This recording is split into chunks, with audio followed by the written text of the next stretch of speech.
Hello, readers. Welcome to another reading class with me, Miss Taylor.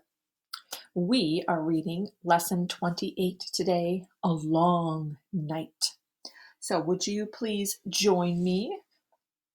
We are on page 139. Please open up your textbooks to 139. And we have some word lists for today. So let's go ahead and look at column 1. And all of these words are compound words. The first part is underline. Word 1, what's the underline part? Up. And the whole word? Upright. Word 2, what's the underline part? Over. And the whole word? Overturned. Nice job. Word 3, underline part. And the whole word? And word 4, underline part. And the whole word? Nice job. Let's try the fast way. Upright. Overturned. Anyone. Allowed. Nice job. Let's go to column 2. All right, in column 2, all these words also have more than one syllable. Word 1, what's the underlined part? Tang, right? And what's the whole word? Tangle. So a tangle is kind of a mixed up mass, a big group of mixed up things. So sometimes if you have longer hair, your hair might get tangled. If there were a whole bunch of vines and they were kind of all mixed together, you might say there was a tangle of vines. All right. If you had some string and the string got all mixed up, or perhaps you have a cat like I do. Bob is sleeping over here. Hi, Bob. But anyway, if you have a cat and they were playing with some string, it might become a tangle of string. Alrighty, word 2, underline part. And the whole word? Yeah, gallons. A gallon is a unit of measurement that is the same as 4 quarts. A large jug of milk is a gallon. So you might have this in your fridge, a gallon of milk. Let's see, word 3, what's the underlined part? And the whole word. Word 4, underlined part. And the whole word. Word 5, underlined part. And the whole word. And word 6, underlined part. And the whole word. Nice job. Let's try that the fast way. Tangle. Gallons. Ignore. Strangest. Bending. Crowded. Nice job. And column 3, word 1, what word? Faint. So you may have heard this word sometimes if someone feels kind of dizzy and they might kind of faint, which means it's sort of like when you kind of pass out, you're going to sleep for a little bit. Oh, you faint. But faint can also mean if something is hard to see or hard to hear. Like if there was a faint sound of music, like I hear some music. The sound is very faint. I'm not sure where it's coming from. Or if you saw something, like sometimes in the sky after the rain, you can see a very faint rainbow. It's almost like I think the rainbow's there, but it's very kind of hard to see. So if something is faint, it can be hard to see or hear. All right, word 2 is hind. What word? Word 3 is tearing. What word? Word 4 is practice. What word? Word 5 is terrible. What word? Word 6 is driven. What word? And word 7 is groove. What word? Groove. Alrighty.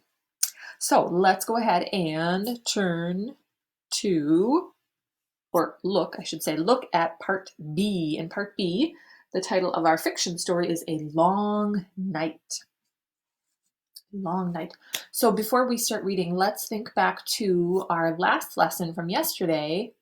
Remember that Edna and Carla, ooh, that was an exciting one yesterday. Edna and Carla they decided to play in the lifeboat, which they should not have done, right? And then it dropped into the water like a high-speed elevator. And pretty soon they could see the ship going in the distance, was moving away from them.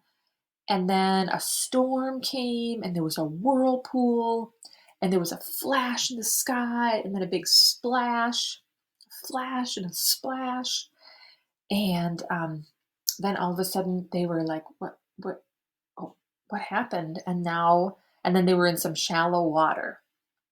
So kind of something happened. There was like a storm, and then they thought their boat kind of was, that there was lightning that struck in front of their boat and maybe made their boat fly up, and there was this big splash, and then there were all kinds of crazy things that were happening. So now I'm kind of predicting, if the title of our story is A Long Night, I'm thinking this is going to be like how they spent the night. And it looks like from the picture that they're on some kind of land. So that's good. Let's read. Carla called to Edna, "Help me get this boat on shore." Carla was pulling the lifeboat toward shore. She was a long way behind Edna. Edna waited for her. Then the girls pulled the lifeboat onto the beach and turned it over. Many gallons of salt water spilled out and ran back to the ocean. All right, so now they and the lifeboat, they're on the beach. And they had to drag the boat in onto the beach.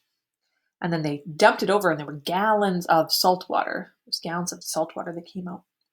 The sky was starting to clear. In the distance were heavy clouds, but the waves on the ocean were small. Behind Edna and Carla was a heavy jungle. A great tangle of trees and vines crowded down to the beach. From the jungle came the sounds of birds and other animals. Can you hear them? You can kind of imagine what that sounded like in the jungle. All kinds of birds and animals. The whole beach was covered with red sand. Red sand. Edna had never seen sand like that before. Kind of interesting, red sand.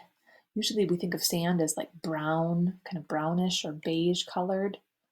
And sometimes sand can be kind of whitish if it's a real warm area that has white sand, but red sand, that's kind of different. Edna walked a few feet from the overturned lifeboat and sat down on the soft red sand beach. "I'm sick," she said. "I'm sick too," Carla said. She was lying down on the beach. So they might still be dizzy from that storm and the way that their boat was kind of going around in that whirlpool, and all kinds of things were happening. A few minutes later, Carla was sleeping. Edna closed her eyes. The world seemed to be spinning around and around. The beach seemed to be rocking. So sometimes if you've been in like a boat that's rocking a lot, when you get back onto land, onto shore, you still feel like you're kind of moving and rocking, kind of like getting seasick. "Oh," she said aloud. She kept her eyes closed and tried to ignore the terrible rocking and spinning. Ooh. All right. So things were not really rocking and spinning. They just felt like they were because of all that time they were in the ocean with the big waves and the whirlpool. So they're feeling very dizzy and kind of sick, probably seasick. So now there are 3 dots in the story, and that means part of the story is missing, or that some time has passed. Can also mean that the setting has changed. And the setting means where the story takes place. So right now they're on the beach. So either the setting has changed, or part of the story is missing. Some time has gone by. Bro! Edna sat up, her eyes wide. It was night. At first, she didn't know where she was.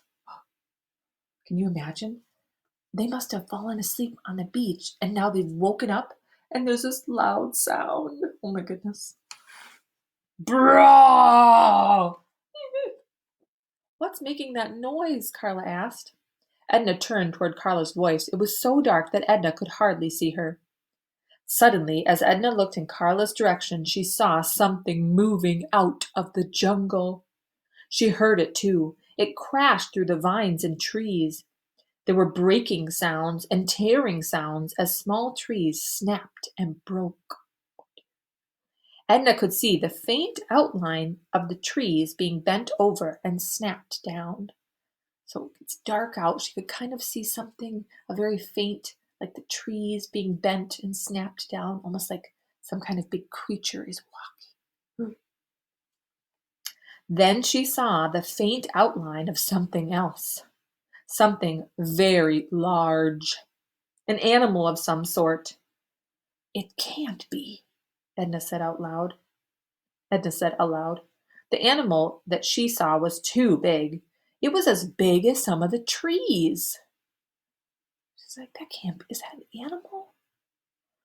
Edna didn't have much time to look at the animal because it stayed on the beach for only a few seconds.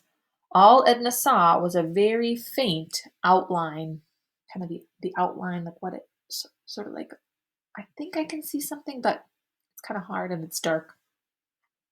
But she saw enough to know that she was looking at an animal like nothing she had ever seen before. It was big. It seemed to have a huge head, and it seemed to walk upright on its hind legs. Because at first I was thinking, like, what's a big animal? Like an elephant? But an elephant doesn't walk on its hind legs, like upright, like we do with our legs here and our arms here.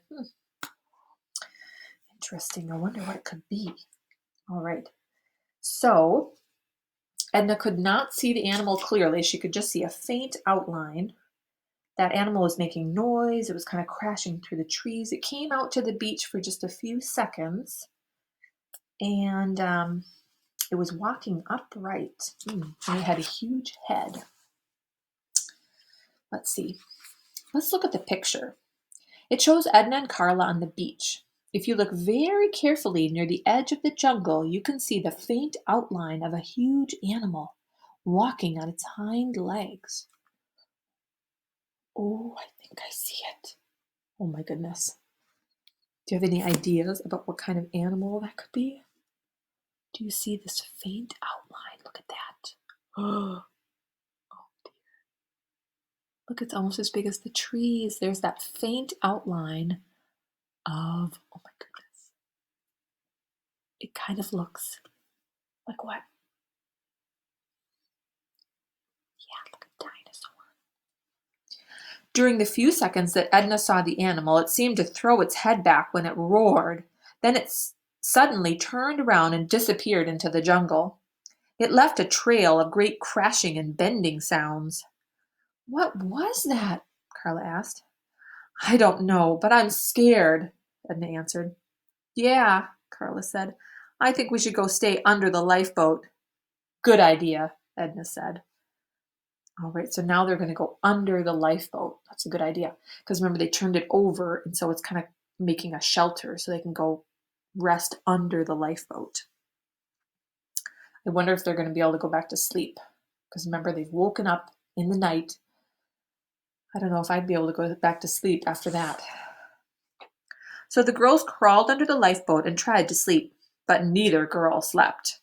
One time, Edna was almost asleep when Carla moved her foot and made a noise. Edna sat up so suddenly that she hit her head on the inside of the lifeboat. So she was sleeping, and then Carla made a noise, and Edna sat up. Oh, bonk! She bonked her head. All right, please read the rest of the story to yourself. Find out what the girls saw the next morning on the beach. Find out how big those things were. Go ahead and finish the story.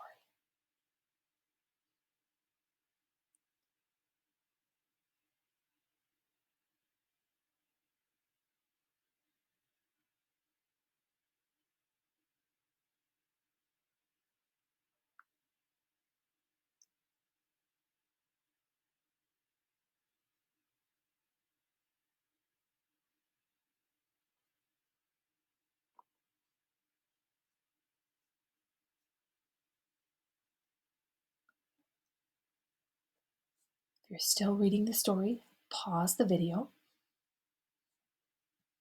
All right, everyone. Did the sky first get light over the ocean or over the jungle? Yeah, over the jungle. So it first got light over the jungle. So that would have been in the east. And what direction was the part of the sky that got light first?